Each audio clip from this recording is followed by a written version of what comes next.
ดีหัวหน้าจ้าโอเค8 โมงออกเลยจ้ากลับมาที่ซื้อไข่แผ่นเจียวบองมาต้อนจ้าเมียเอ้ยก๋วยเตี๋ยวเรียบแล้วมีเนี่ยไวแน่รถเดี๋ยวสิบทันรถนะเป้าเป็นฝั่งอย่างนี้ไวเนี่ยอย่างกระซ่าจังไวเป้า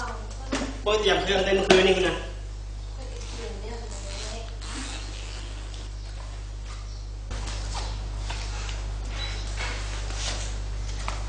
ทำไมไปใส่ละมันก็เป็นสุขสูงลูกเพื่อจะหลอดเนี่ยอยู่คนเดียวละโอ้ยมันเรียนปัญญาลูกเลยข้าทำเวทเท้าเสียงเกี่ยงลูกมันเกิดอะไรมึงนะโอ้ยมันเกิดแล้วมึงเป็นอย่างไรสมมติให้อ้อมมึงนะ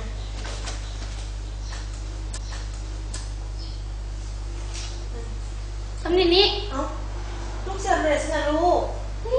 ร้านหนึ่งอีกหน่อยละโอ้ยลูกเสือยังไหวแท้นั่นเนี่ยกินแม่กระเตงแผ่นแล้วลูกเสือยังไหวแท้โอ้ยแม่ความเขามาเนาะโอ้ยมีน้ำให้ด้วยนะมีน้ำร้านทุกยอดหรอเป็นยอดเจ้าเลยตามใจลูกหลานลูกก็เสียผู้เสียคนเลยนะโอ้ยเกี่ยวให้ไว้ตายเนี่ยอ้าวฉันลูกจะเด้อแม่ไว้อันเราเพียงลูกจะซื้อกินหลายโอ้ยบ้ามาเลยเด้อบ๊ายบายเงิน1 ล้านว้าเสียแท้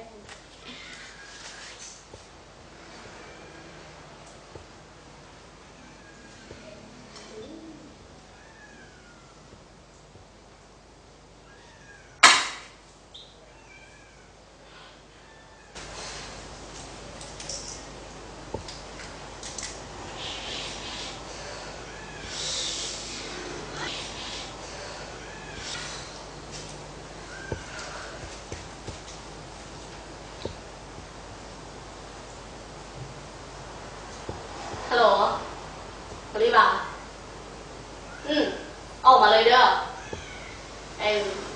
มาลูกอย่าลืมโซนในแก้วเด้อไปเลย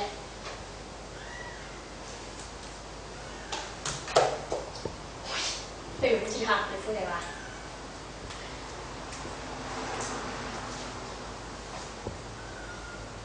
ฮัลโหล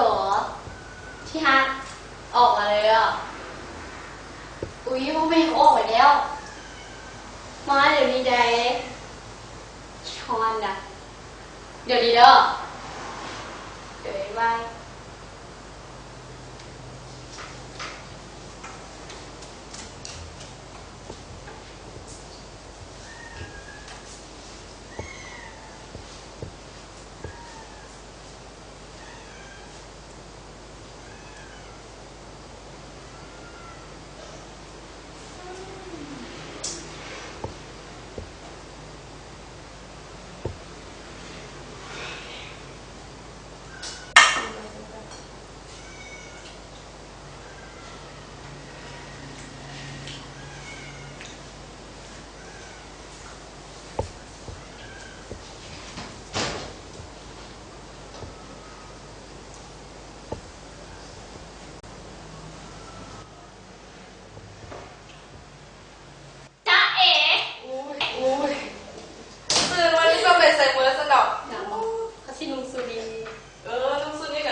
มากระดีละเป็นอันจัดโตให้เขาเด้อ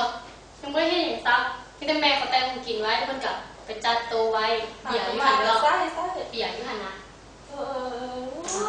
ซื้อที่ไหนเองดอกเปลี่ยนซักไปเปลี่ยนเครื่องเด้อฟังแน่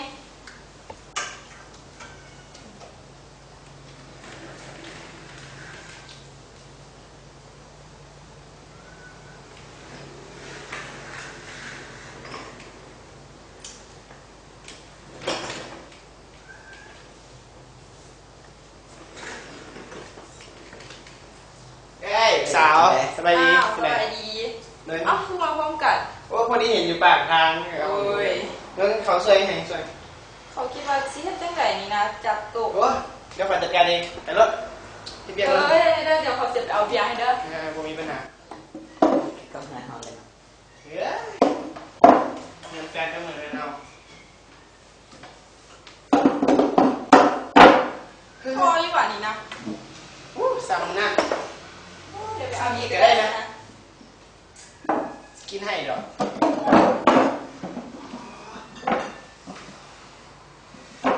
เป็นตะกินเท่าเอง ไปแต่กินเลยเนาะแม่เราเฮ็ดแม่เราเฮ็ดต้องกินแบบแซ่บๆนะนี่ไม่ได้เขาซื้อเฮ็ดให้ เดี๋ยวแม่เรามา เฮ้ยแม่เราไปตางแข็งหู้แล้วนะเขาหู้แต่มือได้ละ เอ้าเดี๋ยว กินรถเด้อ เอาเราแหล่กินเบียร์ก็เราแหล่ โอ้ย ตัดแน่ใส่ห่อแน่ โอ้ยเป้าไปใส่ก่อนฮะคือว่าหากูมาเนี่ย จะแซ่บขนาด กินรถกินก่อนรถเด้อ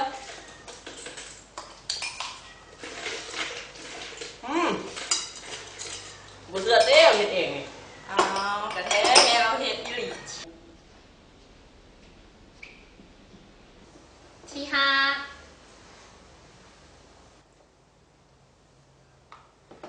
โอ้ my god ที่ห้าของเขาเมื่อนี้มันกำลังงามแท้ขอเซิร์ที่ห้างามทำไมนี่ โอ้ยย่องหลาย เบอร์วันนี้นะ ตายค่ะผมดูโดนเห็นกันเถอะ ลืมนะที่จะให้อันเจ้าภาพก่อนเลยเนาะ บ่เป็นหยัง ย่าไหนเจ้างาบกินก่อนก็ได้ ไว้ดู เอาเจ้าภาพซะเจ้าภาพซะ งานก่อนเด้ออ๋อก่อน ป้าเบียร์นี่ ซ้ำสิกิน ซื้อ บ่อันมือนี้นะ มา มาตาม มากินมันหลายๆรอบมื้อนี้ เพื่อนนี่นะจะไม่มิดปั่นปลาซ่า ย่านประหยัดไฟฮะ โอ้ยประหยัดป่านนั้นคุณนาก็เดี๋ยวว่ามีอยู่นะเงินนะ งูเด้อนี่เห็นยัง โอ้ยไปเมไปเปิดเพลงนะ พวกนี้ เอ้ยเปิดดูนะ แล้วเดี๋ยวเอาไปให้ อุ้ยมันเป็นอย่างเพื่อ เปิด วัน นี่ นี้ กัน ได้ ได้เลยโอ้ย หวานตลอดนะ ไปเปิดให้เด้อ เดี๋ยวหมดกับมันเนี่ย อ่า กินแม่เขาซิมก่อนแล้วนะบอกแซ่บ เอามือมันจิ้มหมดเลย โอ้ย มีหยังกับเขา โอ้พี่ ปั่นเศร้าอายเฝ้าไปกาอายยานไปเรียกบ่ทัน ทางห้องการเข้มงวดเวลา เพลงก็คือตลอดเรียนรู้ เป็นผู้ว่าพยาน สวย โอ้ยเป็นน้องเป็นน้อง แล้วมาแล้ว ภรรยา มันกะไว้ฟังกันสองคนถูกไหม อยู่เวลาต้นกับเรียนกันเพชรตะคุณ เดี๋ยวว่าพักเพลงปากเขา จังแม่นดึง มัน เกิ เกิด ด ก็จะเย็นปันนะ ฝืนมองเวลา ก็เป็นควงค่อยทะเล โอ้เพลงเพลงที่จะบอก ตัวบ้านนั่นคือบ้านปัง มาเขาบอกจักแมนซี่บอกเองถามจริงๆนะ ขนาดพวกมันไม่ มาเดี๋ยวนี้ฮะ You wanted control, so เพลงหวานนี่คือหมดเต้น put on a show. เต้นสุดเต้นสวยนะเข้าใจนะ Say I'm a kid, my ego is big. I don't give a shit. And it goes like this. Take me by the tongue and I'll know you. Kiss me till you're drunk and I'll show you all the moves like Jagger. I've got the moves like Jagger. I've got the moves เอาไว้นั่นแหละมันไทย อันนั้นเลยใช่ไหม I don't need to try to control you. Look into my eyes and I'll own you with them moves like Jagger. I've got them moves like Jagger. I've got them moves like Jagger. Maybe it's hard when you feel like you're broken and scarred. Nothing feels right, but when you're with me, I'll make you believe that I got the key. เดี๋ยวเบิร์ละ Oh, so get in the บอกคนนี้ไม่ใส่ละ car. You can ride it wherever you want. Get inside it and you wanna steer. I'm shifting gear. I'll take it from here. Oh, yeah, yeah. And it goes like this. Take me by the tongue and I'll know you. Kiss me till you're drunk and I'll show you all the moves like Jagger. I've got the moves like Jagger. I've got the moves.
สียใจนำเด้อจ้ะนะ 오빤 강남스타일 강남스타일 오빤 강남스타일 오빤 강남스타일 오빤 강남스타일 오빤 강남스타일 오빤 강남스타일 มา 인간적인 หน้าเศร้าอย่างเป็นบอกเลยว่ะ 가워지는 여자 있는 여자 나는 선어해 เอาเบอร์เดินจอนี้ได้ 너만큼 따사로운 그 선어해 커피 식기도 전에 원샷 때리는 선어해 밤이 오면 심장이 터져버리는 선어해 그런 선어해 아름다워 사랑스러워 그래 너 그래 바로 너 아름다워 사랑스러워 그래 너 그래 바로 너 지금부터 날 때까지 가볼게 แก้วทำไมเป็นงูแน่ 강남스타일 강남스타일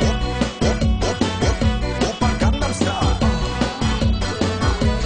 강남스타일 오빤 강남스타일 섹시 레이디 오빤 강남스타일 섹시 레이디 뛰는 너 그 위에 나는 너 베이베 베이베 나는 뭘좀 아는 너 뛰는 너 그 위에 나는 너 베이베 베이베 나는 뭘좀 아는 You know what I'm saying 오빤 강남스타일 섹시 레이디 อ้าวนี่อย่างเงี้ย 강남스타일 เดี๋ยวละตอนนี้ไม่ใส่ 섹시 레이디 ปาร์ตี้ อย่างมาไหม ปาร์ตี้ปาร์ตี้ไปของน้ สำนันนี่เด้แก้วดิเถอะ ำแก้วไปเอาอยู่มือนี่อย่างกับว่ามันไม่ เอาไปเบิ่งรถน้ำเพลินอันเดียวแม่นบอก เอาไปคนเดียว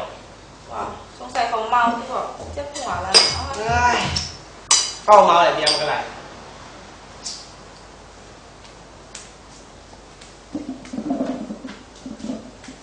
ไปยังกินต่อไหม มา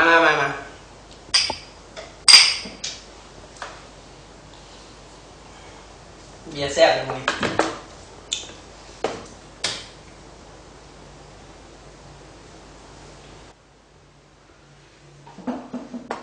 ขึ้นมานี่ เอาไปยังนี่ขึ้นไปยัง อ้าวมึงขึ้นไปเห็นกัน ไอเลียม ว่าอ้าวเฮ้ย เย็นๆนะไอเลียมจงเมื่อก่อนไว้ มึงก็ขึ้นมานี่ไหม ไอเลียมไอแก้วพอแล้วไอเลียมเมื่ แน่ อก่อ จริ น ง ไว้ มา มาแล้วนะ ไอเลียมจงเมื่อก่อนไว้มึงหนาคอยเว้ากันมึงนี่เมาแล้วนะไว้เมื่อก่อนไว้ไอแก้วทางไอแก้วอุ้ยเมาเธอไหนหาเต็มเลย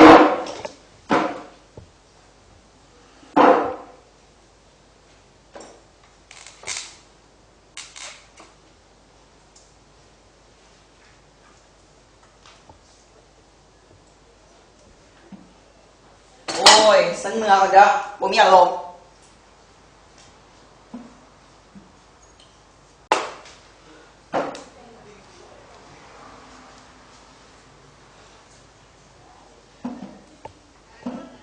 เอาไปที่นั่งไหมกินไหมเอานี่กินรถนะยามันเหาะเอาปาร์ตี้มันเป็นอย่าง ไม่ได้เป็นอย่าง หรือว่า หรือว่าอย่าง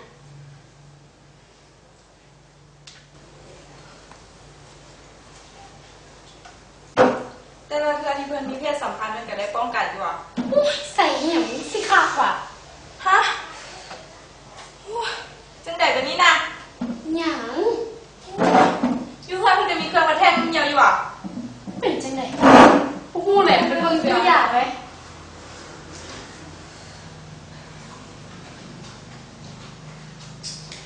เอานี่เอานี่ไส้เป็นอยู่อ่ะ บอกผมเคยใส่ เอาเขาสิบอกเพิ่นเหี่ยวแล้วเพิ่นก็เอามาหยอดใส่บอลนี้แล้วปะไว้5 นาทีถ้าขึ้นขีดหนึ่งแสดงว่าเพิ่นรอดถ้าขึ้น2 ขีดแสดงว่าเพิ่นมีลูกไปลองใส่เบิ่งเด้อ ครับ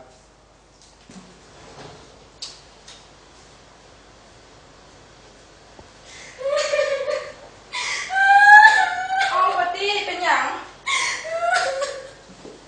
ฮะ2 ขีดปาตี้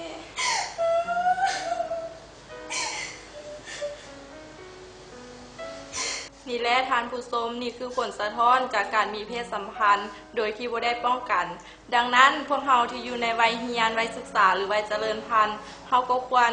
ที่จะมีการป้องกันเพราะว่าถ้าบ่ป้องกันมันจะพาให้นำไปสู่พยาธิต่างๆเช่นว่า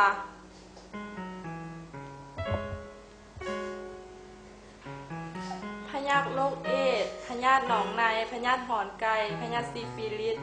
หรืออาจจะพาให้ถือพาโดยที่บ่ได้ตั้งใจดังปาร์ตี้ในบทเรื่องปาร์ตี้ที่หัก